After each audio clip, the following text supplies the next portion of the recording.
3, 2.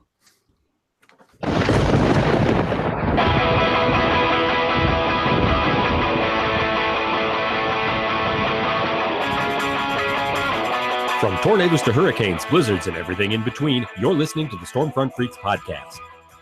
Stormfront Freaks are former television meteorologist Mark Massaro, collegiate senior in atmospheric science Brady Harris, digital meteorologist and weather producer for The Lift on the Weather Channel app Dina Knightley, freelance on-camera meteorologist and former Weather Channel meteorologist Kim Cunningham, and I'm your announcer and Skywar Network radio operator Mark Johnson. Now, here's the moderator of the Stormfront Freaks podcast, amateur storm spotter Bill Johnson.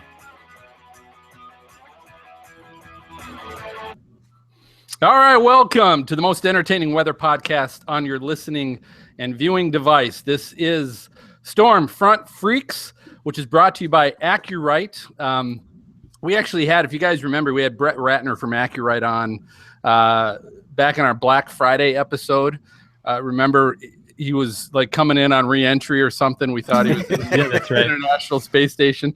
Anyway, a great guy, but he's with AccuRite. AccuRite's the leader in time, temperature, and weather technology. Shop the #1 weather station brand in North America at AccuRite.com. So thanks for listening and watching. This is episode 24, and we are excited to have our guest as storm chaser and National Weather Service researcher Gabe Garfield. Gabe. Yay! And I'll preface this, Gabe, I introduce you sort of, this is not your formal introduction, but with storm chaser and National Weather Service researcher, because I just think storm chaser sounds a little bit more exciting than researcher. So I know both of them are awesome. We look forward to talking to you about that, but that's why I introduced it that way, just so you know. I agree. We're also going to be discussing storm chasing safety, and we'll finish up with our weather fools and WX resources, so stick around. I want everybody to know, and you might know this, we mentioned it a little bit last episode, we have been approved as a NOAA Weather Ready Nation ambassador. So nice. Congratulations. And all that means for us is that, our goal is to continue to talk about safety and obviously we're about severe weather, but we want to better educate people and continue to do that on how to be safe, how to take action, how to do those things. So it's just fun to get that recognition and be a part of that as well. So last is, if you're watching our live show, we will be monitoring Twitter throughout the recording for your questions and comments. So feel free to jump on Twitter if you have questions for any of the freaks or for Gabe. Just on your Twitter, put hashtag StormfrontFreaks so we can find your question, and we'll try and get to those if we can during the show. Everyone always looks better, sounds better, tastes better during happy hour. If you're new to listening, Wow. I don't know. Listen, if you're new to watching or listening to the show, it's always happy hour during Stormfront Freaks. And so we're going to find out what everybody's drinking tonight and introduce you to everybody. First, we got MJ up in central Minnesota. MJ, what do you got tonight? Here we are, and I'm back. I've had this, probably a few months ago. I'm back to the Castle Danger Brewing Company out of Two Harbors, Minnesota, and I've got their Danger Ale tonight. Higher. Well, let's see the can. Did that have something on it there? Price tag. The price tag, yeah, no. Okay. Oh, it looked like It's a storm. It's a storm on Lake Superior with a lighthouse. Cool. Oh, That's that is very cool. I was trying to see Awesome. it. Yeah. All right, Dina's in Atlanta. Dina, what do you got? Well, I decided not to go too crazy, but I got my Merlot in my nice Wonder Woman glass. All right. Oh, Very nice. Wow. I got to get up in a few hours, so I didn't want to go too crazy. They make Wonder Woman wine glasses, huh? They got everything. Wonder They do Woman. have everything. Yeah. And if they got it, I probably have it or I wear it. All right. On that note, I was just recently up in Wisconsin, and while I was up there, I picked up a 6-pack of Fixed Gear American Red IPA beer. This is from Milwaukee, Wisconsin, from Lakefront. It has 6.8% alcohol by volume and 54 IBUs, so it's got a little hoppiness to it. Little kick. Ooh, that's my kind of beer. Very good. You would probably like that. Then we got Maz in Cincinnati. Maz, what are you drinking tonight? Hey, I have, not to outdo the Merlot, I've got a Cabernet and cheese and crackers. Oh my. So He's I won't one be up me. whistling. It's He's a party one at up me. Maz's house. That's right. There's no whistling after the crackers. So all the chewing just you need hear, chocolate. we Yeah, know the we know crunching. where that's coming from. It's a soft cracker. All right, Kim in Atlanta. Kim, what are you drinking tonight? You always got something good. I've got another good IPA, and this one comes from Athens, Georgia, home of the dogs. This is Creature Comfort, and it's actually in high demand. It's actually kind of hard to get, but it's an IPA, and it has some citrus flavor to it, and I do love the IPAs that have citrus flavor. But this is called Tropicalia, and again, I went to Total Wine, and they only had they had a limit. You could only buy 2 6-packs. And that's all you can get of this. So if you haven't had this one and you like IPAs, I think you'd really enjoy it. So very good. Hard to get. It's hard to get. Hard to get. Low supply unless you're Kim Cunningham. Then you can have as much. You can Then get you as can much. I You took went it home out. with like 6 or 7. I did. Here comes Okay. Kim. Sad That's but okay. All right, and then we have our guest. We're gonna again not as formal introduction, but let's find out. Gabe is in. We just found out he's in a hotel.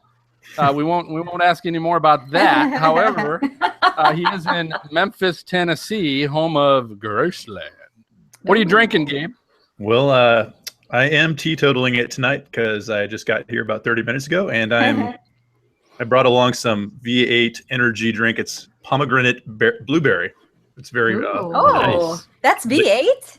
V8, yeah, only Wow. 50 calories apparently. So I feel Very energetic. good. So Is that like a Bloody Mary with something else in it, or what? I have no idea. I don't drink Bloody Mary, so I think those guys make Right. beer now. They make pretty much everything nowadays. All right, well let's get to our formal introduction to our guest and get to what we're all here for. Dina, go ahead and give us our intro. All right. Tonight we welcome meteorologist Gabe Garfield, and he has both a bachelor's and a master's degree from the University of Oklahoma. Show off. I know. He's a storm chaser, a photographer, and he's witnessed dozens of tornadoes, including El Reno, Oklahoma in 2011 and the Moore, Oklahoma tornado back in 2013. He currently is a research meteorologist for the Cooperative Institute for Mesoscale Meteorological Studies and is a National Weather Service liaison to the Hazardous Weather Testbed. Now, I had to look that up, Gabe. So can you tell me a little bit more about this Hazardous Weather Testbed and what you guys do? absolutely. So the hazardous weather testbed is, well, as the name suggests, it's a test bed. And the idea with test beds is to take new technologies that we think might help National Weather Service forecasters issue better tornado and severe thunderstorm warnings. We test those new technologies and methods in an environment that's basically like a National Weather Service forecast office, except those warnings don't actually go out to real people.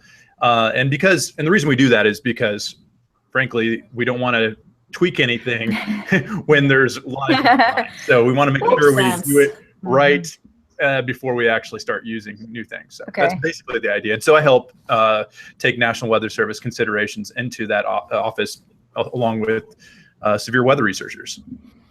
I was concerned because you're in a hotel and you said test bed, and I'm like, oh, this show is going downhill fast. I am teetotaling, so I'm trying to keep it straight for you here. Wow. So are you from Oklahoma originally, or where are you from?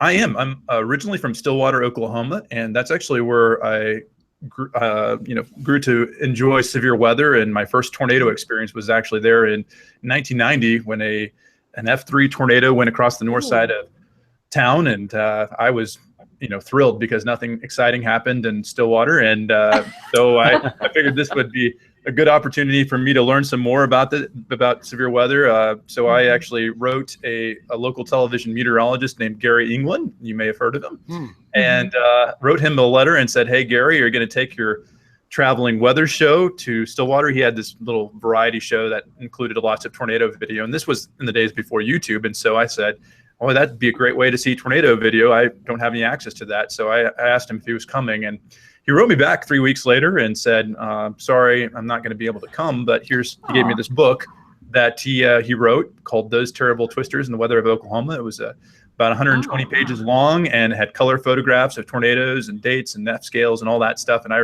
read that to shreds growing up. So it really inspired me, I guess you could say. Gabe, didn't you know that money talks? I mean, so Gary got a little, You know, if I had any, I would have made it talk. Wow. Well, that's pretty awesome. I know Oklahoma, no stranger to, even F5s and EF5s. So you saw the El Reno. Tell us about that one, and also about the 99 Moore, Oklahoma. Did you see that one as well? Okay, yeah, I didn't see the 99 one. That was actually one that I tried very hard to get my dad to take me storm chasing. I wasn't quite 16 yet. And I begged him for, I think, a span of about 2 or 3 hours to take me chasing because of all the weather that was going on.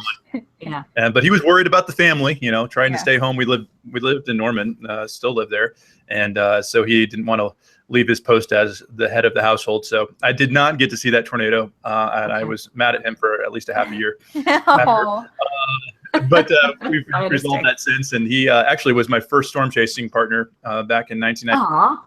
Actually, 1998 was the first time we went out, but in 2000 we started going out regularly, and that was sort of a family affair. My brother came along, but later on we did see the El Reno tornado. My family wasn't along for that one, but well, I guess you have to define which El Reno tornado. There've been a few. I saw one in 2006 there, 2011, and 2013, and I think the most infamous ones. Well, actually, I say ones because he had an F5 in 2011, and then of course the 2.5 mile wide tornado in 2013. So El Reno has kind of become the new Moore. Target. Yeah. But it's not as populated, so right? I mean. Yeah, it's not as populated out there, and that's really fortunate, especially given the track of the 2013 storm was just south of town. Actually, in El Reno, they had record-sized hailstones there. I think it was over 6 inches in diameter, but that was overshadowed by this, record-setting, 2.6 mile wide wedge tornado to the south. So nobody really, talked about the hail bombs, but that actually quietly set the Oklahoma record for hail. Oh. Wow. That's the size of a CD case, I think, isn't it? 6 inches. Yeah. Oh my God! Can you imagine getting whacked on the head with that? It would kill you. I can't imagine. Yeah, you'd be dead. I can't imagine it. Yeah, I'd be dead. Yeah. Velocity 130 miles per hour. Oh gosh. So Gabe, you were a part of Vortex 2, or involved in that. Do me two things. Number one, explain to our listeners that might not be familiar with what that project was about in layman's terms, and then kind of tell us a little bit about how you were involved, what you did. Okay. Yeah, it was Vortex 2 was a massive field project, and the name Vortex itself is an acronym, a clever acronym, I think, for Verification of the Origin of Rotation and Tornadoes Experiment. That's a mouthful, and it's the second version. There was another one in 1994-95, and the whole point of the experiment was to discover why certain thunderstorms that rotate produce tornadoes and others do not. It's widely known that most major tornadoes come out of what we call supercells or rotating thunderstorms, but not every supercell produces tornadoes. So the question is, okay, why do some form tornadoes and others do not? And so to answer that question, a lot of researchers have gone out to collect data using lots of different instruments, including anemometers and hygrometers and thermometers and radars and all, you name it, weather balloons. And the whole point of that is to take all that data in, basically wind speed and direction, temperature and humidity, and then you can plug it into a numerical weather prediction model. And so that's basically like a computer program that takes the Newton's equation, second equation of motion, and then tries to figure out something about what the atmosphere is actually doing. And you can actually look at the atmosphere in 3 dimensions, in space, in 1 dimension, of course, with time. And you can figure out, I guess, all the processes that happen in the atmosphere to determine that answer. So basically, we're trying to model what the atmosphere was actually doing in the real world. And unlike the real world, where you only have points to actually show you what's happening, where, i.e. where the actual sensors are, with the model, you can actually look at any point you want and kind of figure out exactly what the inner workings of that thunderstorm are. So ultimately, the goal was to understand why tornadoes form in certain storms. But as spoiler alert, we didn't figure it out. So, yeah, we're sitting here like, whoa, what did you find? What part were you involved in, or what was your task? Oh, so my task, I was in 2 different groups. One was a scout vehicle for what they call a smart radar. So the radar was on basically mounted on a truck, and they drove it around, and it was more looking at the larger scale of the thunderstorm. We weren't getting really close and getting tornado data essentially, but I was a scout vehicle for them, making sure that, antennas and power lines and such weren't going to get in the way. But then my more exciting job, this was the second job, which was the navigator for Probe 4, or Mobile Mesonet 4, which was basically this soccer mom van outfitted with like anemometers, hygrometers, you name it, all this stuff, fancy stuff that, people are kind of wondering what the heck's on your vehicle. Is it a UFO? It's like, that was what we were doing. And we took this thing all across the plains, and people are saying, well, are there going to be tornadoes? Well, most of the time we were the tornado suppressant project. So we actually told them that basically if we show up, you're probably likely not to see tornadoes. But anyway, my job was to go in the supercell, the core of the storm, and do what we call east-west transects, which means drive to the east, drive to the west in the core of the storm, and hope that you don't have your windows. Oh my gosh. Oh, it sounds like easy things. Gosh. Yeah. Okay, so Gabe, so if there was no answer at the end of 2, does that mean you're in the sequel Vortex 3? Is that the deal? I will let somebody else take that. I'll let somebody else take the sequel. Field projects like that are, they're really fun and exciting, but I tell you what, they're exhausting and sometimes very frustrating. But I do think that there's always going to be a good spate of good group of grad students and others who will gladly go out there to chase tornadoes for free. And so I'll leave them to it. But there's actually how long did that take? How long was the span that you did that? Okay, so that was in 2 years in a row, so 2009 and 2010. Those storm seasons. So we started, I think the first date was somewhere in early May in 2009. That went through mid-June, and the same thing again for 2010. 2009 was a rough year. We didn't see much until I think probably it was June 5th, where we saw a very long-lived tornado in Wyoming, of all places. Actually, technically it was outside the domain of where we were supposed to go. We drew some lines and said, we're not going to go up into Wyoming. And then at some point you say, well, we throw our boundaries out the window because we're not seeing any storms. So we ended up seeing some tornadoes there. But yeah. Okay. So tell us a little bit about, your role now, Gabe, you're involved in somehow technology or trying to come up with new technology in warning system. Explain that a little bit and tell us what you guys are working on. That sounds kind of interesting. Absolutely. Okay, so the best way to describe what's going on is that right now is we have the current system of warnings. We have what we call polygons that we issue. You guys see this all the time. When you delineating a severe weather area, whether it be for hail or wind or for a tornado, you make a little box and they say everywhere within that box has the same risk of severe weather.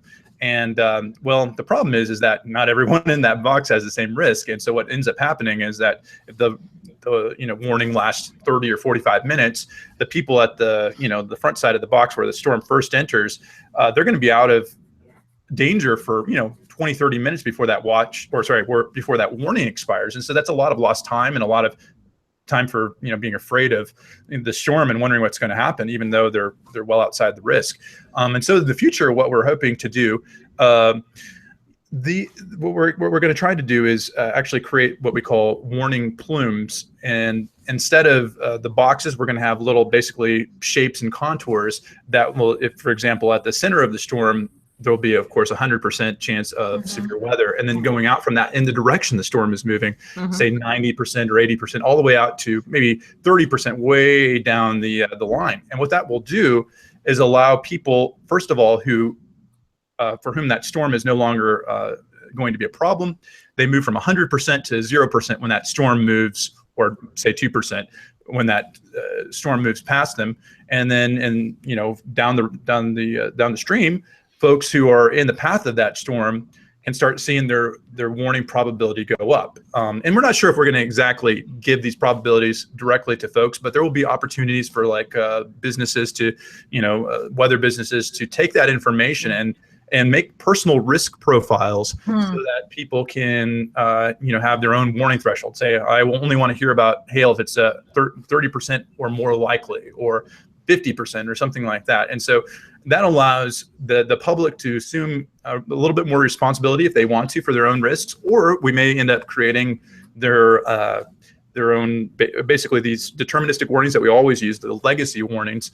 We will probably keep issuing those. So if people are, not interested in doing their own thing, they say, just give me the answer. We can still do that. And so it's really giving people more options. And I think it's ultimately save people a lot of time and money. And that's really ultimately what it's designed to do. And that program is called Facets. The acronym is Facets. Another acronym. Here we go. We have lots of acronyms in. Will there be a quiz?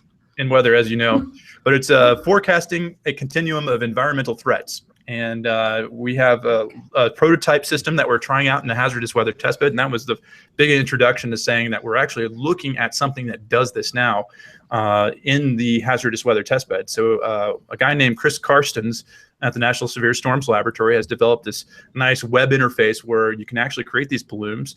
And we've invited National Weather Service forecasters to come in to take a look at these plumes and tweak them in real time and kind of look at that in terms of the workload. How much automation do we need, or how much can the forecaster handle in various settings. So that's one thing we're looking at this year, and so that's probably, I would say, the highlight of what we're doing, because I think it will represent a huge paradigm shift, I believe, for the entire country if it indeed becomes instantiated.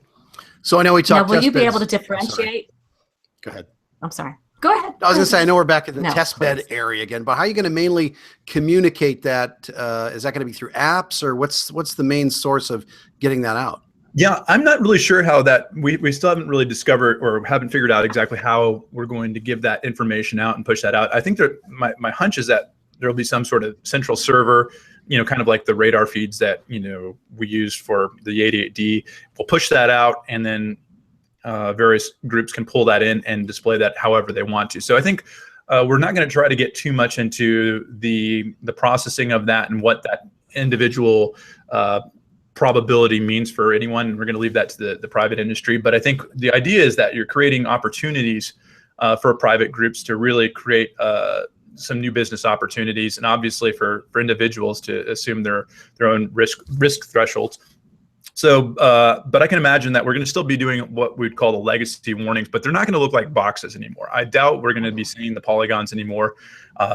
The idea is called threats in motion, or TIM. Basically, you take that area and then you kind of move it along with the storm. And there's actually some great videos if you look online for all this stuff, facets and threats in motion. You can actually see some videos of this, how this would work for an outbreak like April 27th, 2011, the super outbreak. Tuscaloosa got hit that day. You can see how that would work as opposed to the polygons or the boxes that we put around the storms. Where do you see that? As far as online?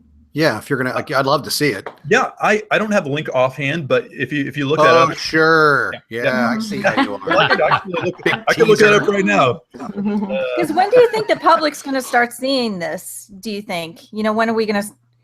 A year or 2 years before this gets out to the public? That's a great question. I think we're probably looking at, I would say 7 or 8 years. Oh, really? That long? Yeah. Well, there's going to be, with a huge paradigm shift like this, there's going to be a lot of things that we can't really anticipate. Right. One of the things is how do people react to this new information, right? Now that they have, a 20% or 30% chance and it's way past time, are they going to blow it off until it gets to a certain threshold? Are you going to have an entire, like El Reno in 2013?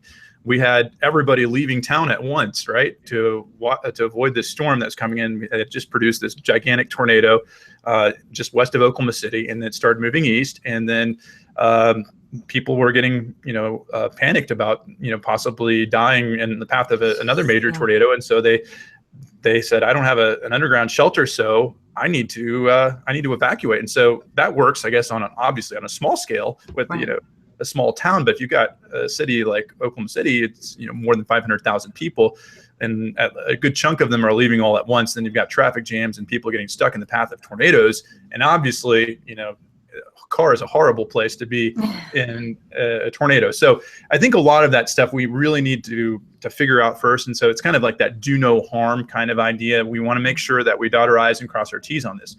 But there's a very strong push for this, and I think it could come sooner rather than later. Because I'm wondering how we're going to decide how this industry is going to decide how we display these warnings, because you can get really highly technical for METs and say, probability 90% or something. Right. Or for public, you can do low, medium, high, but then do they blow it off if it's not high?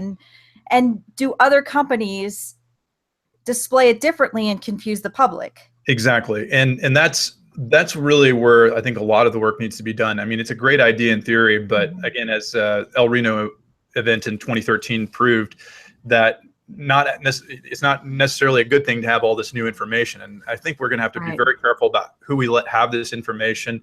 And I'm not even sure this is going to be a general public product even. There's some idea of possibly keeping that in, or at least, and it's hard because obviously with the government, you want to give as much information, freedom of information, that sort of thing. But at the same point, we do have government secrets, right? Some things that, honestly, we know will harm the public if we let out. So I think that's going to be definitely a thing going forward from a philosophical standpoint, is, who gets what. And certainly like stadiums and hospitals and other large venues, I think they'll really benefit from stuff like this. Who gets what? I just want the link. Yeah. I just want the link.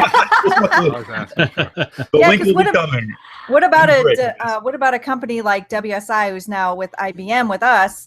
I used to work for them, so they take a lot of data and package it to TV stations and other even other government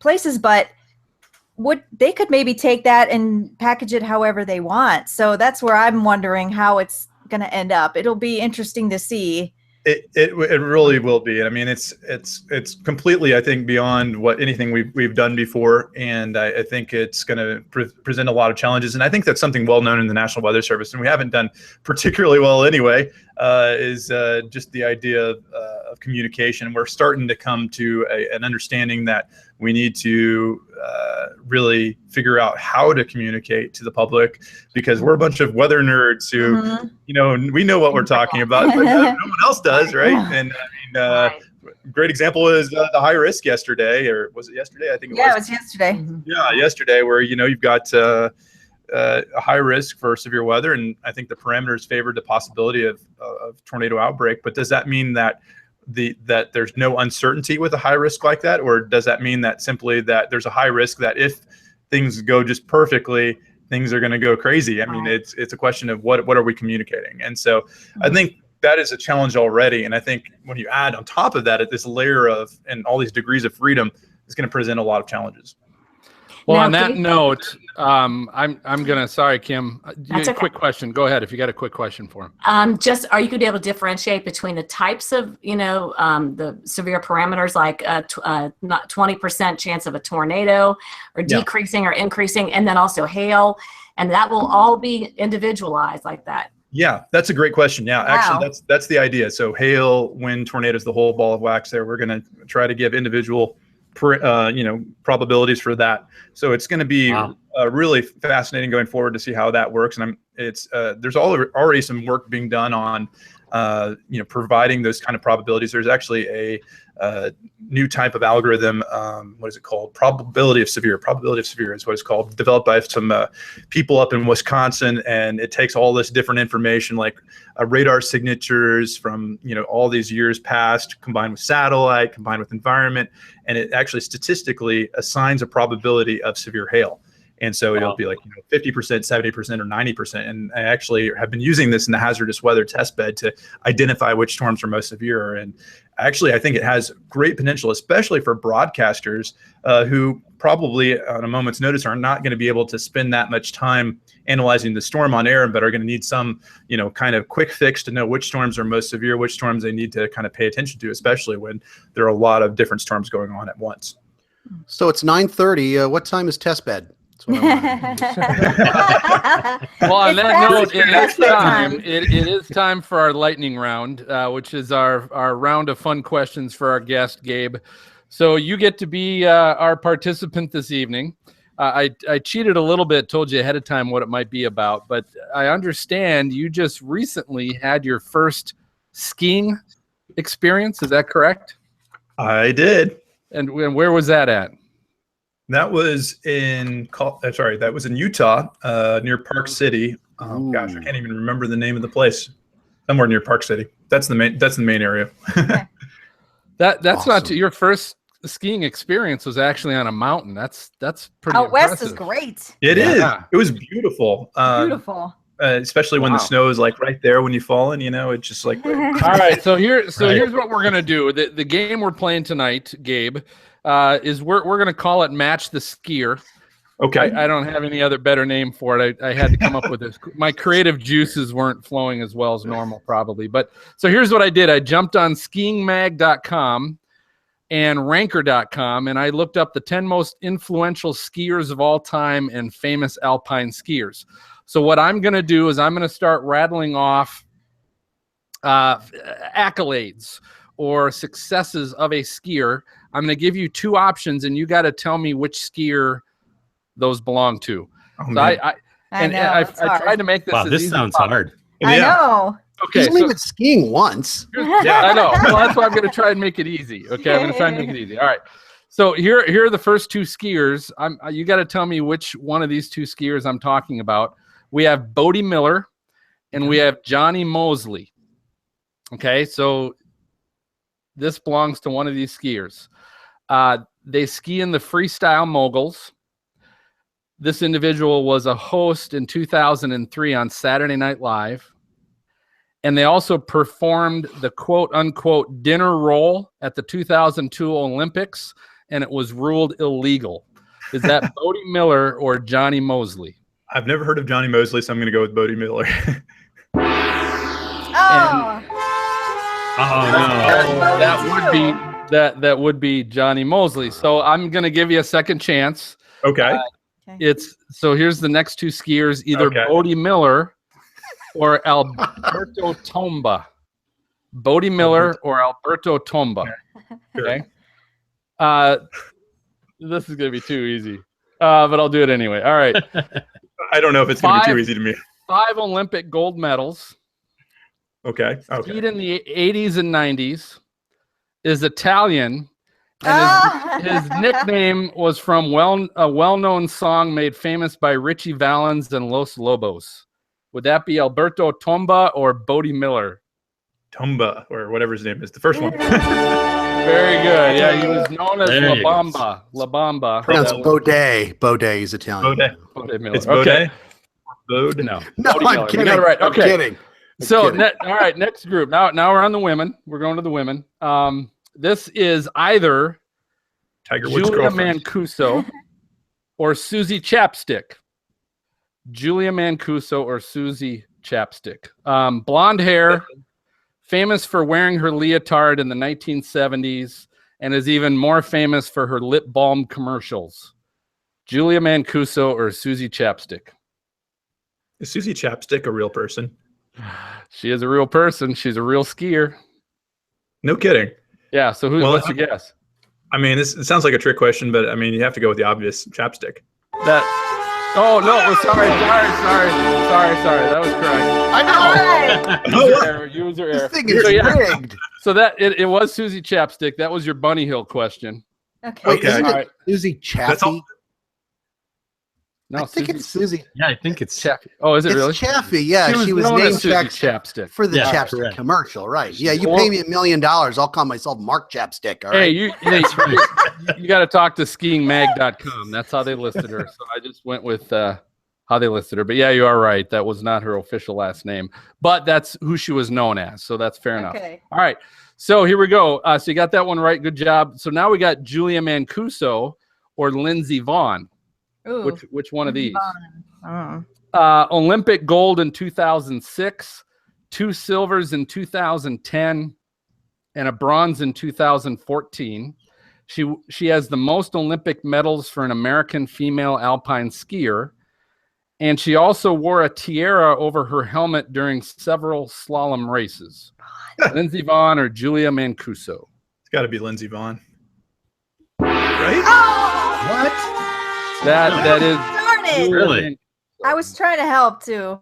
I thought it was Really? gonna I have go no on. idea. I haven't paid attention since like whatever 1994. So Yeah, most skiers, if you're not in the Olympics, I've probably never heard of you. No offense, but it's one of I don't those even sports really- like gymnastics and figure skating that, you know, Totally different. every 4 years you pay attention to it. And outside of that, doesn't get a lot of publicity. Not my fault. I think I'd like to Nagano is the apologize last to all the Winter Olympics I paid skiers. attention to. That's right. All right. Anyway, Gabe, great job. I appreciate you having some fun with us. Have you guys heard of weatherproshop.com? You guys heard of that? Yeah. Yes. I hope Yes, so. absolutely. So they've got high quality shirts and hats. Especially if you're a spotter chaser, you got to check this out. One of their hats is really cool. If you see this, if you're watching, you can see it. It's a white storm chaser hat, and these are the really sweet flex fitted.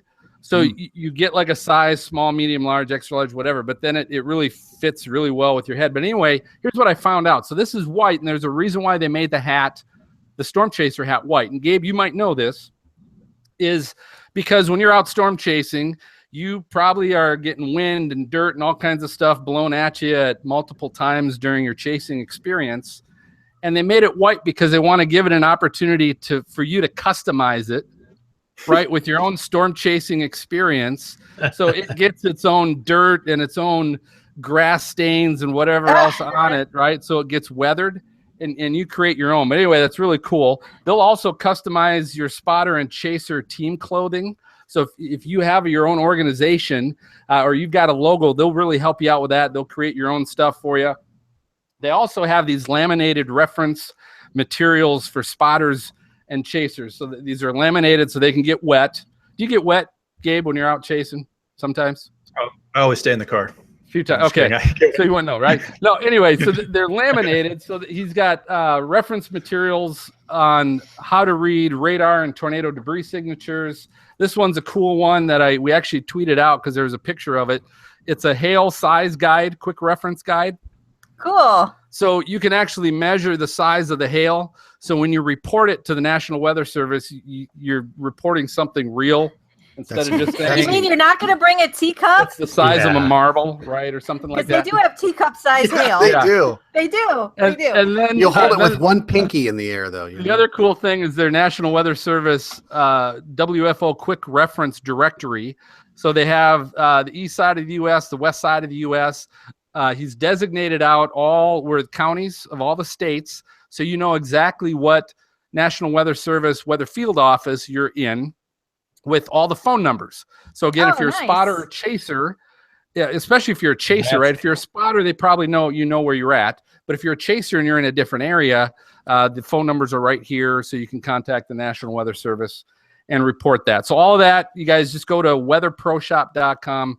Some great reference materials for you there. So we're going to take a quick. Wait, Gabe. It's a well-known fact that as you get another degree from bachelor's to master's to PhD, you're going to need the head, the hat that expands. I'm just saying. Yep. So you're going to get one of those. Okay? Flex. You need right. the flex fitted hat. Yeah. And All by right, the way, so the we're going most, to take a quick break. Oh, no, we're not. Go ahead. I was just saying, Not by yet. the way, the most noble way to lose that white hat is in the inflow to a wedge tornado. Perfect. Yeah. And you know what? That would be cool because it's like leaving a weather balloon for somebody else to find, right? There you go. Absolutely. It's thoughtful. All right. So now we're going to take our quick break. Our podcast listeners are going to hear the latest edition of Titans U Minute with Chris Sanner on finding your storm target area. And our raw viewers, you're not going to be able to hear that. So you got to download the audio show, the audio podcast this weekend to be able to catch it. But don't leave. We're going to be right back with Gabe and the team. And we're going to find out what can be done and what should be done for better storm chaser safety. Go We'll be right back. Sanner. All right. All right, quick break. Good job, Gabe. Well Yep, done, nice job. sir. Thank Thanks. you. Rock, Yes, buddy. very good. When are you getting your PhD? Hopefully never. Wow. Oh, You mean you come don't want on. to do more math? Really? I mean, I could do it, but man, 5 or 6 more years of school just Yeah. doesn't appeal to me. No. Come on. I don't you blame you. Start drinking with Dina and Kim, and you'll be like, I got to get I that. know. I got to do it. You'd be like, come on, Gabe. You can do it. You know, actually, We're was here, planning on man. I was actually planning on going to Penn State after I got my master's for a PhD, but then I got the job I have now. And I think what happens when you actually start getting paid is that you don't want to go back to school. So Yeah, money Yeah, versus that's loans. tough. Yeah. Right. Right. You've got a perfect avenue for research though. Holy cow. absolutely. It's a Yeah. lot of I fun. mean, dissertation would be easy. Yeah, it sure would be. Of course, I wouldn't have any evenings left, but yeah. Correct. Right. Yeah, you give all No life but my books. Mm-hmm. But you're young. that- But you're All right, young. You can do it. So we Thanks. will. So coming out of break here, we'll go ahead and I will lead into the discussion topic a little bit. I am going to mention that we lost the 3 storm chasers here. Was that last week? Seems like weeks ago. It was 2 weeks ago or last week. God, it seems like a long time ago at this Gosh, point. but not last week. Last with week. with Kelly, Randy, and Corbin. So I'm going to bring that up as kind of a lead in as we talk about storm chaser safety. And Gabe, definitely feel free, chime in. I didn't tell you this ahead of time, but jump on someone that's talking. If you got something to say, you jump in and say it and talk about it. Okay. But so the idea talking about storm chaser safety, are there things that can be done that should be done? I'm going to bring up just a little bit here as I lead into it, talking about, the distracted driving portion of storm chasing, which I think to me is a far bigger issue, safety issue. Yeah. Then, you're going to be more likely to be killed in a car accident like what happened than you are going to be killed because you got taken by the tornado. Right. And truthfully, I am shocked that there's not more of that happening, or we're just not hearing about it. Something is going on there. But anyway, so I'll lead into that first, and then you guys, what do you think? Can there be some safety things done or not done, or whatever? We'll kind of talk about that, and then when we're done, I will lead into our second break. And during the second break, I'm gonna pause just for a second after I say, hey, we'll be right back, kind of a deal. I'm going to pause, and then I'm going to recognize everybody that's watching us on Oklahoma Weather Tracker TV, because I will quick say, hey, thanks for joining us, because that's when we cut at the top of the hour with Oklahoma Weather Tracker TV, or right near the top of the hour. And I will play the closing at that point. Yep. Okay. And then so when he plays the video, we need everybody just to be quiet and mute yourself at that point. So any questions on that? Okay. No. MJ, can you tell are we still on OKWTV or? Yeah, he's cut to he cuts during our break to some of his screens of. Okay, so radar. we'll give him. I mentioned maybe 5 minutes, so we'll give him maybe another couple minutes here to play that or do that. Anybody have any questions? I think he monitors it and just comes and just cuts. Hey, here's the one thing I forgot to do. And when we're done with our second break, Gabe, and we're on our second break like this, that's when, if you want to take off and hit the hotel bar or whatever, you're welcome to do that. But I forgot to ask you. I forgot to ask you about how listeners can follow you or social media and stuff like that. So I apologize. I will do that coming out of the break. That'll be the first thing I'll hit before we get into the discussion. Is that good? Okay, that's fine. Yeah. Sorry I missed that. We jumped into lightning round, and I didn't know about these skiers I was even talking about, and so none of us did, obviously. But No, I know nothing about skiing. that was kind of a failed attempt. But I was. No, that's okay. No, that's all right. I like the. You did good. You did really well. Anyway. Womp sound. That's fun. The Well, I crack. messed it up. I screwed it up on the one you got right. Like the womp and then the yay. Yay! Well, I've had some chase days like that, so it's kind of funny. I think it's All right, moving There you go. applause. Much better. Much better. Good. All right. Well, let's go ahead and let's jump back in. We'll go ahead and get started. MJ. Oh, he's muted. All right, I'm back. Sorry, I was answering some chat questions. So hang on, we're trying to keep everything going. Were they just in your head? Might have been. All right, let's. They still need an answer, though. Come on. This is true. Yeah. It's always say it's okay if I'm talking to myself. It's bad if I'm answering. That's right. I'm having an expert discussion right now. Wait, this just in. All right. My head. It's always in. All right. Here we go. Ready? In 3, 2. All right, welcome back. You know, it's unfortunate that we don't get our video breaks onto our audio podcast sometimes, because those of you at least watching us, sometimes you catch some primo material. Some of us need meds. Let's just say that. Right. So anyway, hey Gabe, I forgot to ask you about how our listeners and viewers can follow you on social media or learn more about what you're doing. You can follow me on Twitter at WXGabe. That's WXGABE. Or you can find me on Facebook. I usually friend everyone, so I don't put anything too personal on there. But if you fancy being my friend, I'd like to be yours. Aww. Ask him about the test bed, okay? Just saying. That's right. All right, get over the test bed, man. All right. I want to go ahead and set up our discussion topic tonight. As many of you may know, we've recently lost 3 members of the storm chasing community during storms in Texas from the result of an accident when their 2 vehicles collided. The SUV with Kelly Williamson and Randy Arnall missed a stop sign. They collided with another SUV driven by Corbin Jager.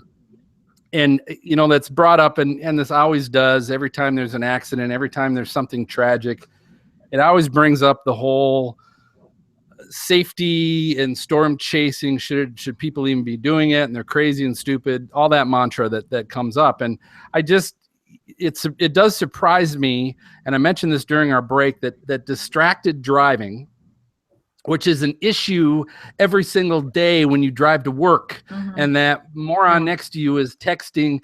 You know, I should be careful, because sometimes I have been guilty of checking my not texting, but checking my messages. Right. So I'm probably that moron as well, right? But that's texting, you know, and is swerving all over the place. I saw recently at the same time someone killed, and this happened just a few days ago. There was a bus, and I forget what state it was, but there was a bus of elderly individuals coming or going from someplace that was killed from a head-on collision. And they showed a video and a 911 call of the driver that was behind this young person that was driving all over the road. And he was calling 911 and texting and calling it in that, hey, this person's all over the road, something needs to be done. And when the sheriff came to the scene, this young person right away said, you know, I'm sorry, I was texting. I'm so sorry. I'm so sorry. I'm so sorry. You know, so this distracted driving happens all the time. And I am surprised that this doesn't happen more often during the storm chasing season, because to me, this is way more likely to happen than we got hit by a tornado, like in El Reno, and we lost some people there actually hit by the tornado. Yeah. But, so safety, obviously the agree. point is, do we need to do something? Should something be done, and what should be done? That's a tough one. Well, I think it's always going to be an issue. I mean, just whether you're a meteorologist or not, when there's weather going on, I mean, the sky is cool and it is distracting in itself. So there's always going to be situations where it's just going to happen. It's extremely unfortunate. But I don't know if anything that can be done. What about all the stuff in these vehicles now? Gabe, you've probably seen this and know this, right? There's like cameras now mounted all over the place on some of these storm chasers, and laptops mounted, and there's just all this stuff, and there's radar in their face. You know, there's people that we've even listened to and talked to that storm chase solo. And so now they're trying to do all that stuff themselves. They don't even have a partner. What about that? Well, I think that's probably the biggest danger right there. I think you hit on it. Think about what happened with Corbin and Randy and Kelly, you know, last week. What happened was you had 2 guys who, I guess the reports were that they often did not have regard for the law in terms of stop signs, and they often went through. And then you had a guy who was chasing by himself. And I think really that second part is much more important than the first, because I always go chasing with people. And I don't know how many times I've been chasing where somebody says, hey man, look out for this, whatever, you know, whether it be a deer or somebody else coming. And when you don't have other people with you, you don't have that line of defense for things that you can't really see. And I think in the case of Corbin, unfortunately, he probably would have easily avoided that if he had someone chasing with him. And I think that's probably why you don't see that many accidents with storm chasers, because usually storm chasers, there are probably at least 2 people in the car at one time, if not more, because trying to share expenses. So Well, I think it highlights the danger of chasing alone. You got Kelly and Randy though were together, Right? And they didn't miss the stop sign. So Right. But that was willful. that issue too. I mean, that's willful. I mean, in that case, an accident really takes 2, right? In that particular circumstance. Granted, I think with their type of behavior, it seemed almost bound to happen. I mean, I can't imagine. I'll be honest, I've been with groups of storm chasers that we've blown through stop signs, but it's usually in a situation where there's mud and we're going like 10 miles per hour. And if we stop, we're stuck. It's not like we're trying to, blow through stop signs or there, you look both ways or whatever. Honestly, after this, I don't know that I'm going to really want to be with people who do that, because it really does call into question, I think, this sort of willful disobedience for traffic laws and that sort of thing. And but I think in this case, I think that situation obviously was provoked originally by the people who were breaking the law. But in the case of Corbin, unfortunately, I think being by himself was a tremendous disadvantage.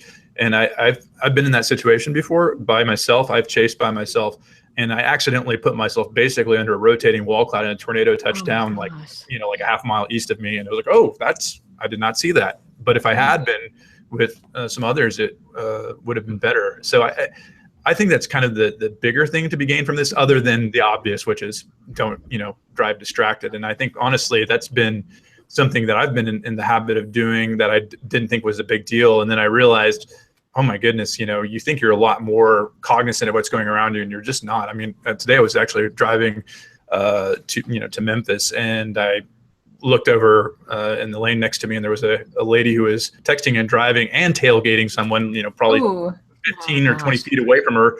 The next vehicle in front of her, going 60 or 70 miles an hour. And I'm just flabbergasted that people do this. But that's, I think, a growing problem, not just within storm chasing, as you mentioned. What do you guys think about this? What about, how there's spotter training, storm spotter training, right? And go through the training class, and you can declare I'm a storm spotter, whatever. What if you had some kind of a storm chaser safety training? We've talked about in the past, well, maybe there should be a license, and it becomes a legal issue, and you could get pulled over if you're actually out chasing. You don't have and we've talked that, it's probably not realistic that could be enforced. But what about having a chaser safety class where you cover all the safety and all this stuff, and it's voluntary, but it just gives you the right to say, hey, I'm a trained storm chaser or something like that. It just gives the people an opportunity to be proud that I went through this class to cover safety, and that's something that I feel strongly about. Would that help? I couldn't hurt. Yeah, I think it's always a good idea. Absolutely. The more times you can get things forefront in your mind, I think the better. And I don't know the exact situation. I mean, I've been driving places before, and there's a stop sign that's kind of behind a bush or a tree. So there's always going to be something that happens that's kind of out of your control. But absolutely, I think any kind of a class or just something to kind of keep it, hey, we're out today, let's be extra careful because of whatever situation. Yeah. Well, if you can get somebody behind it that has some kind of clout, right, to sort of be behind the certification, that's perhaps something that spotters could use, especially those that will take people on trips to see, spotting. Sure. What do we call it? We had a name for that at one time. But anyway, the gives them something they can put, on a website, on their materials or whatever, that says I am a,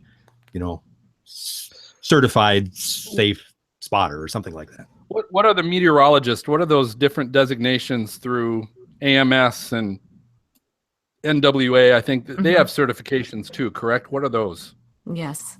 And what do you have to do to get them? Well, you have to apply, and then you have to have so many hours of, whether, your college or whatever, you have to have a degree for AMS from certain colleges that they think are worthy of it. Then you have to submit tapes, and they look at the tapes. Then they have a group of people who actually look at them and decide whether or not you pass their qualifications. Plus, you take a written test as well. Which So one is this you do all for? that. I believe it's for both, for NWA and AMS. AMS is more, it's more difficult to get an AMS seal than it is an NWA seal. Sounds kind of political if they're also looking at what school you went to. Yeah. Yeah, it is. And well, they do that because AMS, is definitely more academia based group of people that belong to the AMS, and they require you to have gone to a school that you take a lot of math. You take it's more than like your Mississippi State degree. So that's where they differentiate between the two. So, Gabe, I have a question for you. Since you storm chase, what do you think is a safe number of people to storm chase? Because I've talked to even some of our Weather Channel people. They had, you need the driver who's only driving.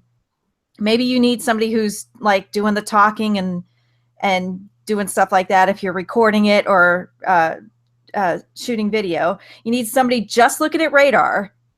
Maybe somebody doing, I know we've had people just doing social media.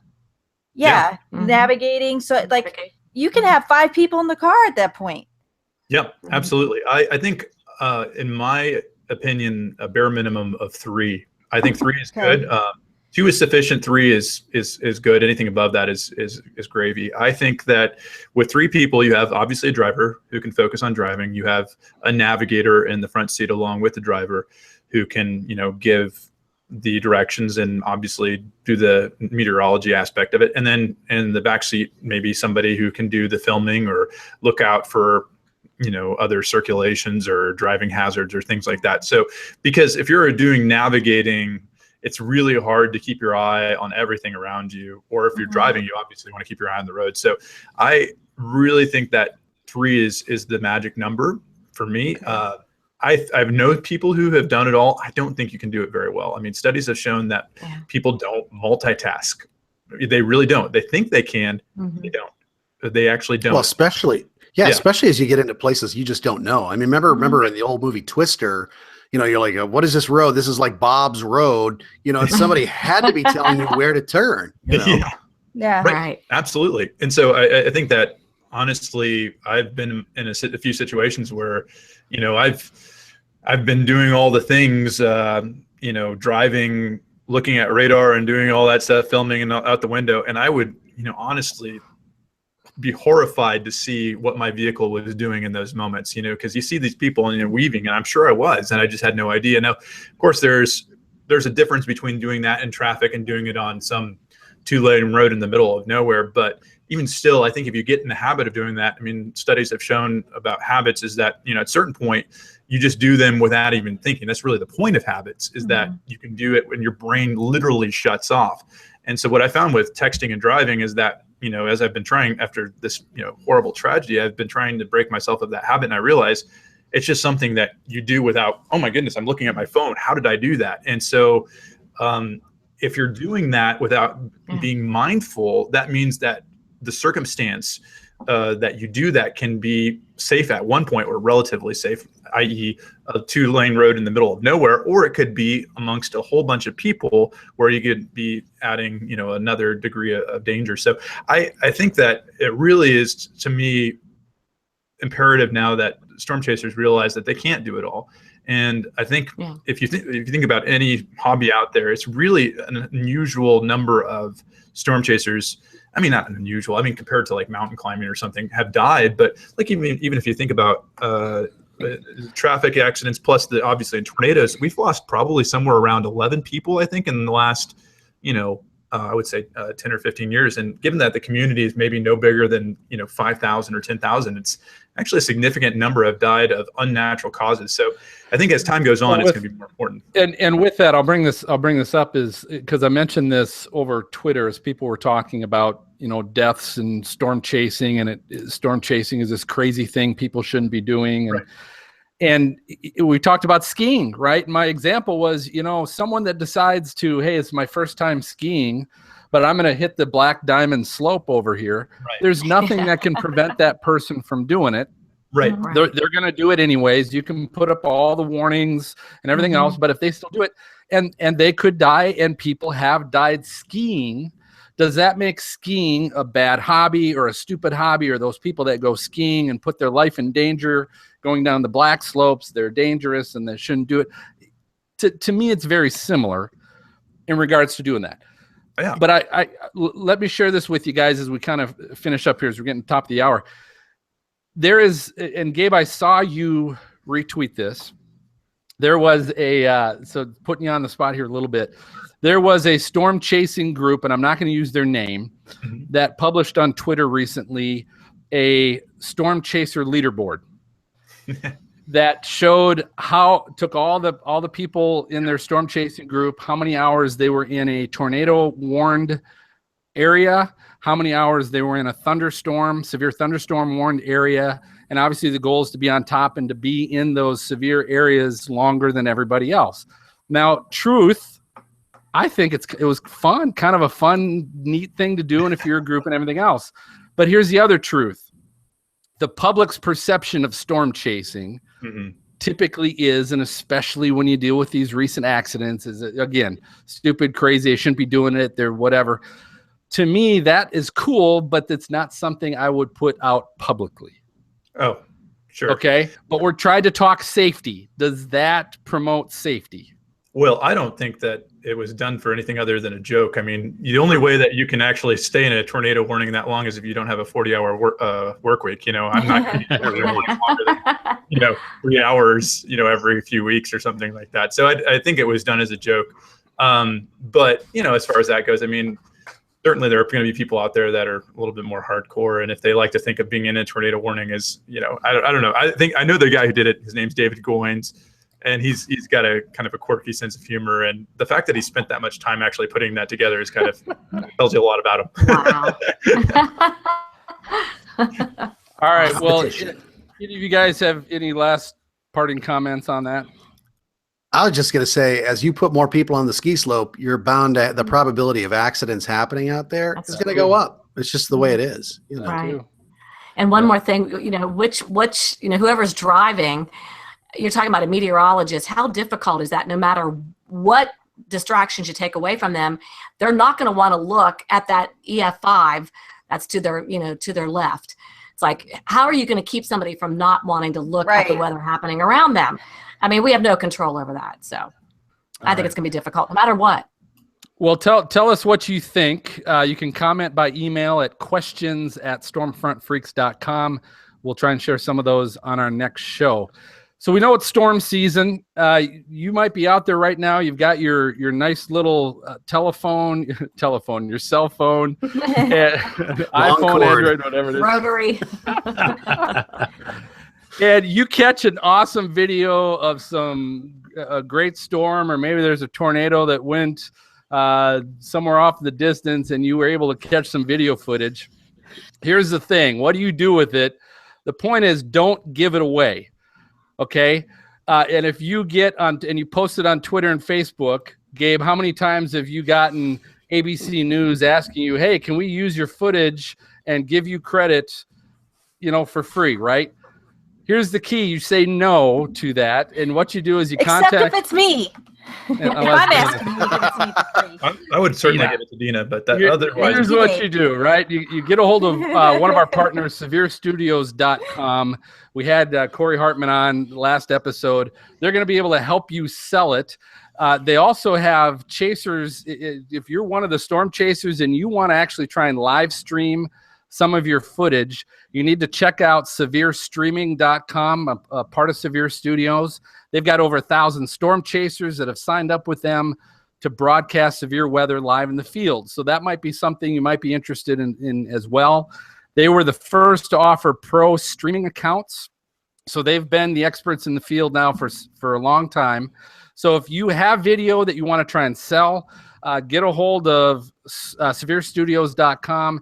And if you actually are a storm chaser and you want to try and get involved in some live feeds, look up severestreaming.com. They'll get you all the information you need. So we're going to go ahead and take our final break so listeners can hear Brady's Storm School.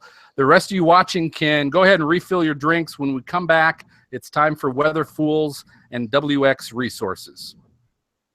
And those of you watching us on Oklahoma Weather Tracker TV, thanks for tuning into our show tonight. Hope you enjoyed it. Hope you enjoyed Gabe. You can catch more at stormfrontfreaks.com if you want to check out more of our podcasts. You'll find previous shows, links to our videos, and ways that you can get a hold of us if you want to contact us as well. But thanks for watching. Tune in again next week. We'll catch you then.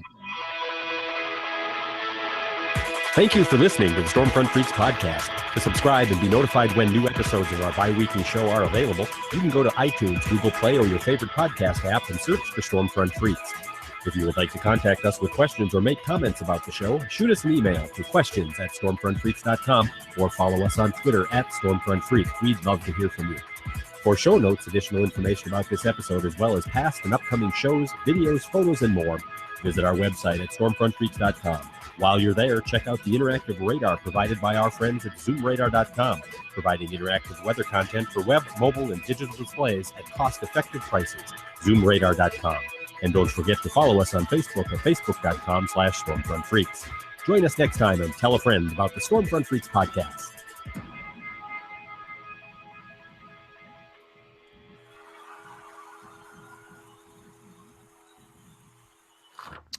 All right. Man, MJ, you're good. Were you on PBS before this or something? Yes. No.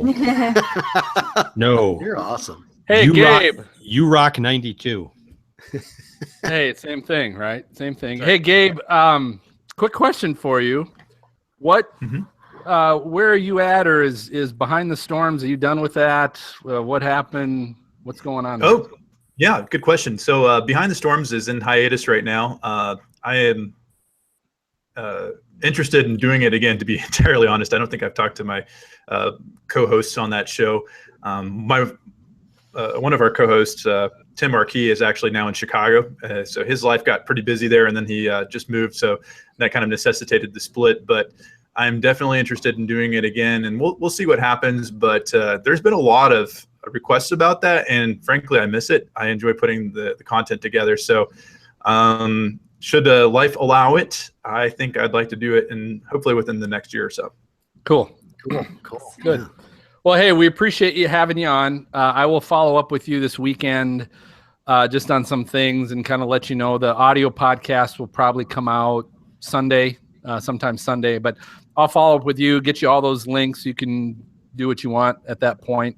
But yeah, you'll hear from me this weekend. All right.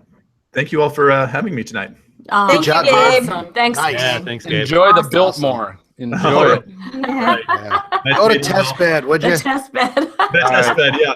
We'll test one of the beds there. Okay, we'll see. See you, Gabe. Thanks, man. Have a good night. Bye. You're awesome. Bye. Thank you. Bye. All right. Here we go. Kim is leading us on Weather Fools. Oh, all right. Are we ready? Any fools out there right now? I've got one. I got All one. right. Well, let's talk about weather fools first of all. This is. Oh, whoa. Not yet? No. Not yet. No. Oh, this We're is not counting in yet. Okay. Let's See, I'm anxious. I'm ready. You are. Wow. All right. right. Wow. She must have a good one. She's got a good one. Caffeine and alcohol. That's it. It's such. Wow. You're like that, that little. was a practice run. Okay. Yes. That was awesome, though. So what? So yeah, let's figure out who's got him first, because I just think sometimes it's better than going, "Hey, do you got one?" No, I don't. Hey, Yeah, nobody has one. so let's do that first. Good point. All right. So I have one. Phil has one. Okay, Phil has one. Cool. Dina, you had one, didn't you? I've got one. Yeah, I've got one. Yeah, okay. I said it. Dina's I didn't got want one. to keep saying Yeah, it. thanks for speaking up. I don't. I'm so shy. I'm so shy. Dina always has good ones. I know. Kim, did you have one or not? I do not. I got weather resource though. Okay, so there's two of us with Weather Fools. So go ahead and I'll share my screen. Dina, is your screen sharing one? Okay. Yes. Okay, so just remember, audio, you got to explain it to the people that aren't watching. Okay. Because there's And no then- audio. Yeah, and then let's not overly linger on it. And then Kim, once you're done with whoever you go second, then turn it over to Maz, and then Maz is going to take weather resources. Okay. Mm-hmm. I've got one of those. I do Okay. too. Wait. So Kim, Kim. Phil, Dina. Mhm. Dina. Yeah. Anybody else? All right, that's it. All right. Okay. Phil, I'll make you last. That way you can always wrap up. Okay. And then MJ, we have some listener comments. Yes, we do. All right. Now, hey, is there something else you want me to talk about? Or are you going to talk about the stuff with weather resources? What do you mean? What do you mean? What do I mean? Oh, the giveaway. Yeah, the giveaway. Oh, I'll bring that up. I'll bring that up Okay, because cool. that's my weather. That's my weather resource. The So I'll also giveaway. bring that Oh, up. that's yours. Okay, We- I got you. We get have a a giveaway. prize. We get a prize. No, you don't because you. you're a part of. I suppose you could because you're not employed by Stormfront and Freaks podcast, right? Isn't that That's usually right. the same? Already you're not highlight eligible. Yes, that's right. That's right. I signed no contract. Okay. That's true. She's got 2 breweries, and what else does she own? Come on. Exactly. No, really. All right. Winery. Oh, Yes. yeah. All right. So then we'll do MJ questions and comments, and then I will close us up. Yes, that's good. Okay. Sounds good. So MJ will count you in, Kim. Okay. Are you ready? I'm ready. All right, here we go. In 3, 2. All right, welcome back, everyone. We are now going to take a look at our next segment, which is Weather Fools. And this is where we all go out and look for videos that maybe somebody's making a fool of themselves, something to do with the weather. And so we like to talk about it and maybe call you out on it. So I think we've got a couple of them here today. Dina, what do you have for us? Okay, I'm going to share my screen here. Okay. All right, so this is from Mustard TV, which I had never heard of. Mhm. I think they're maybe from like London or something from her accent, but she's got it's a weather fool, but it's so funny because she had a great view on this. She's a reporter. She's talking about the weather and she got a little too close to the road. So she's talking about how rainy it is and she gets hit by all the rain, or like from all the puddles. Yes. So then she tries to do it again and she gets it right in the face. At least She's swearing and she's laughing, Yes. but it's so funny. And she had such a great view on it. she did, because that could have been really bad. Yeah, I mean, you could have like gotten upset and Yeah, forgot about it, but she laughed it off. It was great. That's a good one. that's what you have to do. You've got to do that. Yeah, if you laugh, the audience will laugh with you, right? Yeah, and she got it right in the face. Oh, that's awesome. All that makeup. Oh, what a mess. All that time and hair and makeup. Exactly. I would have been mad. I would have been too. All my hair and makeup. I worked hard on that stuff. It looked this good. I have to look pretty. That's right. Dang it. That was a good one. All right, Phil, what do you have for us? All right, so my weather fool. We had some recent storms over the past almost 2 weeks, it seems. This is down in the southeast, and I say this because sometimes tornadoes can go through a populated area, and in this case, actually Yeah. does something kind of good. This is in Tennessee. There's a tornado that hit a trailer park, and it flipped over the trailer, and what it did is it exposed a pot growing operation. Oh, I love it. And so That's all their so black funny. lights and all their pot growing stuff and all the pot, I think it said in the article how much pot they found. Oh my It was God. like a sheriff said, "Hey, I found a pile of green leafy material." That's not mine, officer. Yeah, that's It right. was. The tornado blew it in from the other county. They found containers, piping, and grow lights. Oh my They recovered, gosh. here it is, 28 pounds of marijuana Nice. from the property. Ooh.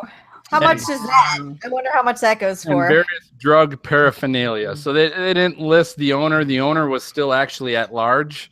Wow. Surprise. Yeah.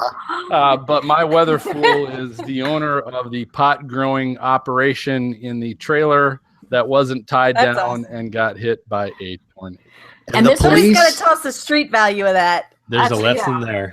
I don't There know is a it. lesson. Was that in Texas? Did you say That was Phil? in Tennessee. Oh, in Tennessee. So in Colorado, could you have written that off maybe? Oh. In the law? There's a law. Yeah.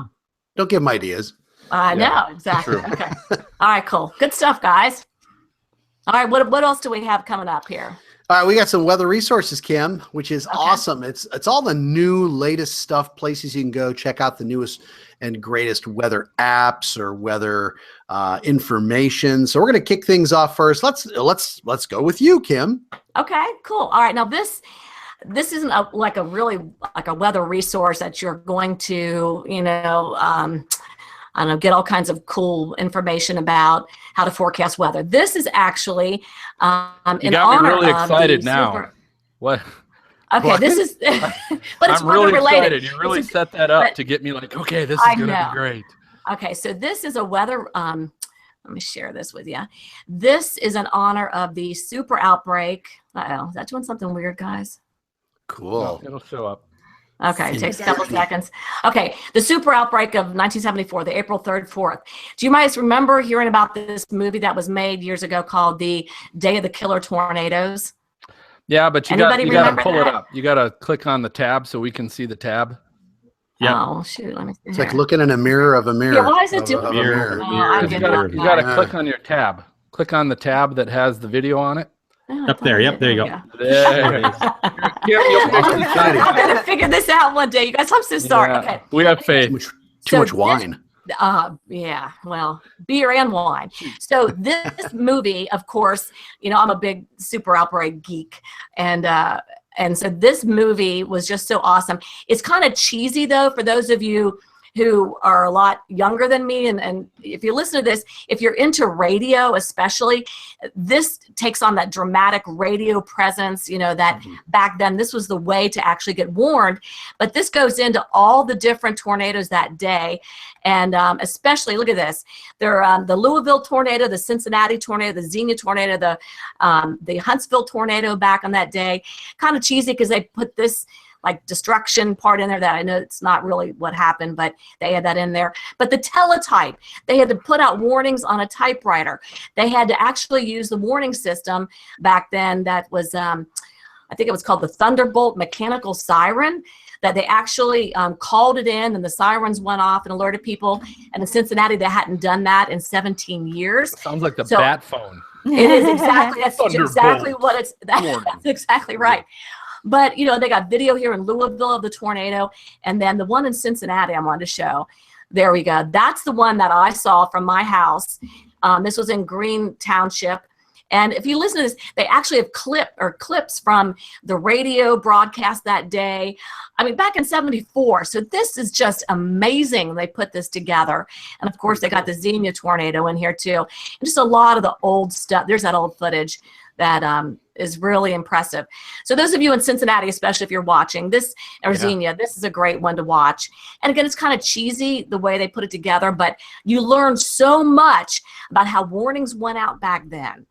And actually, after that is when they started putting the sirens. Oh, there we go. There's that hook in Xenia, the WSR 57. Oh, that's cool. And so at one point, Cincinnati actually had 5 of those echoes on there. The Doppler the radar back in Cincy. And of course, the train got hit in Xenia. So anyway, so that's it, guys. Just a great thing. This is on YouTube. You can find it. And just watch this. If you're a tornado geek or a weather geek, this is incredible. You see that Xenia tornado right there and the multi-vortex tornado. Just an incredible video to watch. So anyway, that's mine. Kim, don't bash the teletype. I mean, I used to I know. It was always like this in from the Weather Service, a tornado, and you're waiting. Is it watch your warning? You're like, right. Oh, okay, break in. So yeah. I know. Well, Cincinnati. All of our 16 to 20, whatever the bracket is, 16 to 24-year-olds just said, "What the hell are these people talking about? They're gone." What the hell is a teletype? Oh, I know. Well, it's just and even using the sirens, they didn't. Xenia didn't have any sirens. So after Cincinnati, a lot of people were saved because of the sirens because they were only used for air raid back then. And all of a sudden, these sirens go off, and people are calling in. What is that? It's there's a tornado, and people had saved a lot of people's lives after that outbreak. They started putting those sirens all over these cities. So it was a cool thing. So it was funny that we were talking to Gabe about how to warn people, and I thought this fit in with that. So awesome. Anyway, cool. Good job on that. Thanks, hon. Nice. I enjoy it. Right. Dina, you got something, don't you? Yeah, this is a new website that I just discovered. One of the other forecasters that I work with showed it to me. It's called Pivotal Weather, and it's pivotalweather.com. And what I like is that you can click on models, and you can look at different models. And I like their color tables especially. Like, so say you want to look at the GFS, you can pick different ones, the European, the HER, but you can kind of pick different levels. Surface and precipitation, upper air. If you want to look at, say, the 500 millibar vertical velocity or velocity, you can kind of look at it. If you come up to the top, you can animate it. You can do a forecast hour loop, and you can either drag it through or click through it. And you can, I think I need to shrink this down a little bit. You can kind of go through there, and I like this at severe weather, especially with yesterday when you were looking at the 500, you could see a lot of diffluence aloft. The 500. I don't want to get too crazy, but you can look at some of these. Hold on. Looking at the 500. What the hell are you talking about? 500 millibars. Not the Indy 500. Hey, you got to cut this sciencey crap. You meteorologist, what the hell are you This talking time about? I had the bifurcating winds. It was awful. But you can even click on a city, and it'll take you a second, and it'll pull up its sounding and everything. So it's actually really cool if you're into that. If you know what the hell that is, then if you know what the hell cool. I'm talking about, Useful. then you get it. If you don't, move on. Yeah. Move on. So, if you do that, just go watch the video Kim shared, and yeah. Nice. Cool. Well, thank you, Kim. That was awesome. All right, let's move on to. I said Kim. I'm sorry, Dina. Dina. Yeah, Kim. I did. Okay. And I didn't We're mean I don't mean to interchangeable. poo-poo your WX resource, Dina, but Yeah, you exactly. Yeah. you got poop on into my talking W some resource. lingo. No, you got into talking some lingo and you lost me. Talking fancy. Yeah, Hey, if you- you're going to you talk were- about the resource, then you're if big they're brain. looking at That's that right. weather I know. resource, they got to know You're- what they're looking at. Exactly. Thank you, Phil. Kim. Smarty Phil. pants. Welcome. Smarty Phil. pants. I Phil, got my this is smarty how we- pants on. This is how we learn. She does have the smarty pants on. Take it away, Phil. All right, so my weather resource is less technical. It's more for the boys and girls that like their weather toys. I've got two of them to share with you. One of them is, and Dina, you've got one of these, the AccuRite lightning detector. Right here. Oh, Nice. And what's You awesome guys? about Yeah.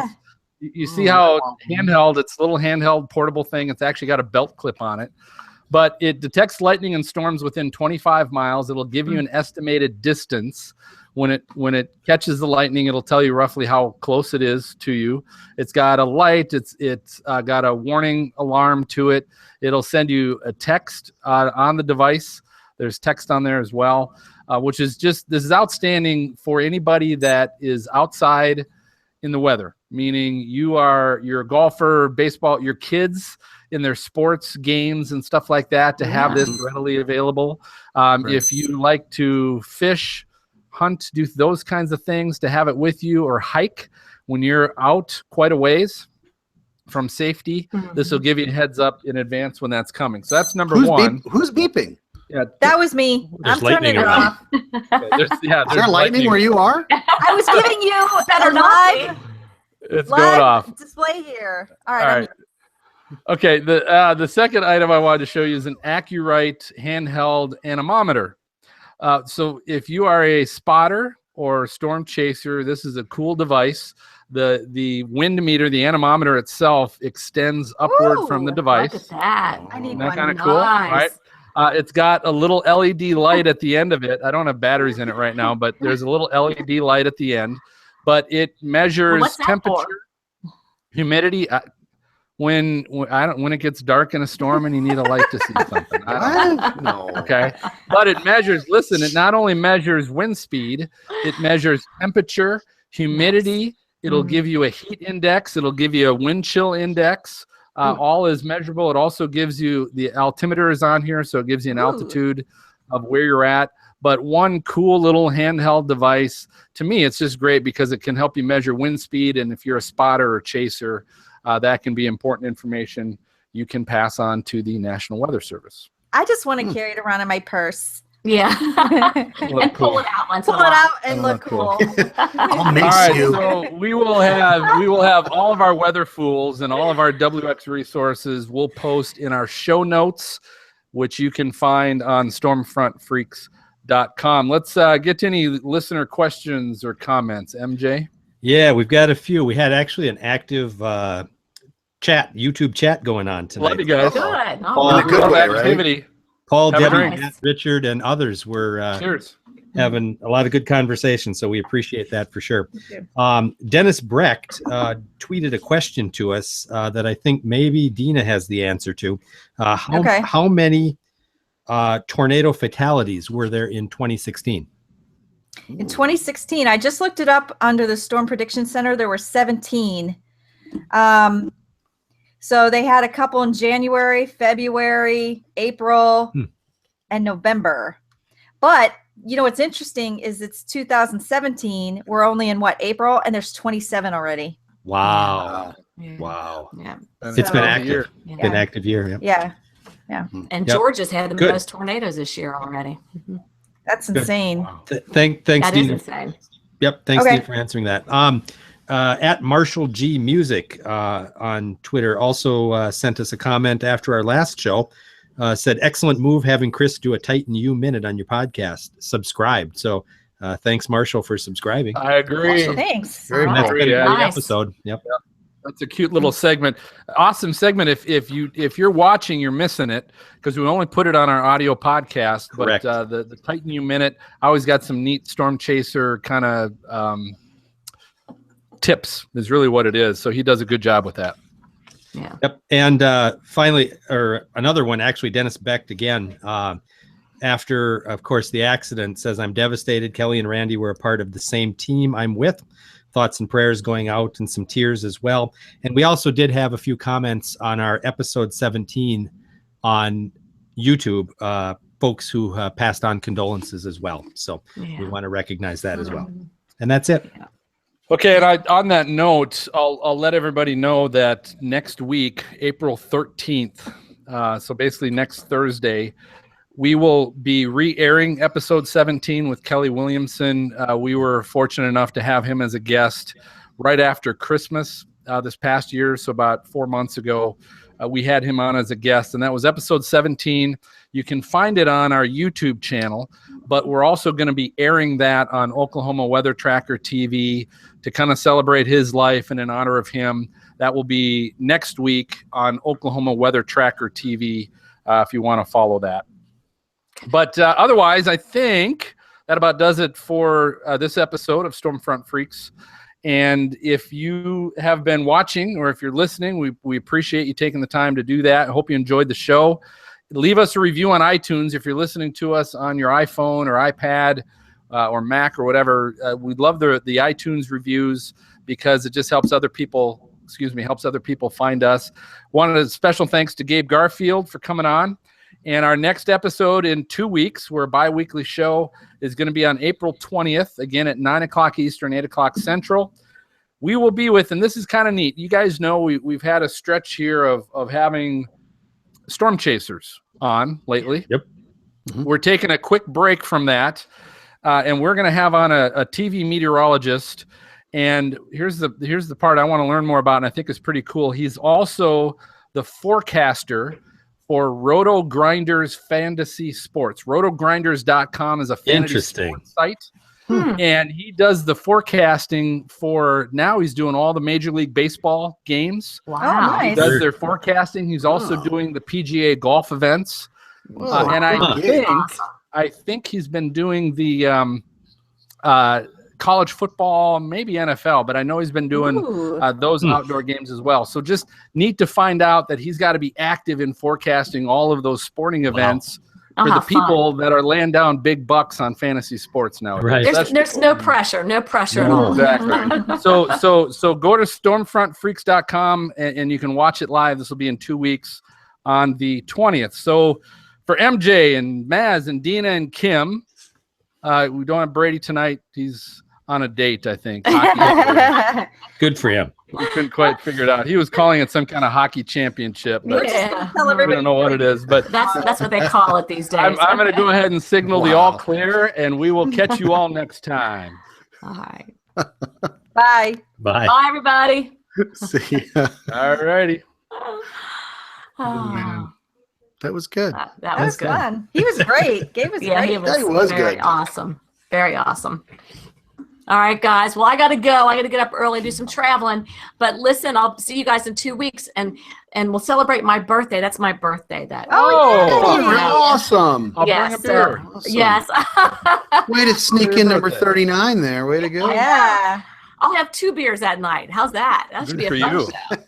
Woo! for Anyway, you. always wonderful working with you guys, and so Yep. I'll see you in 2 You're awesome, weeks. Kim.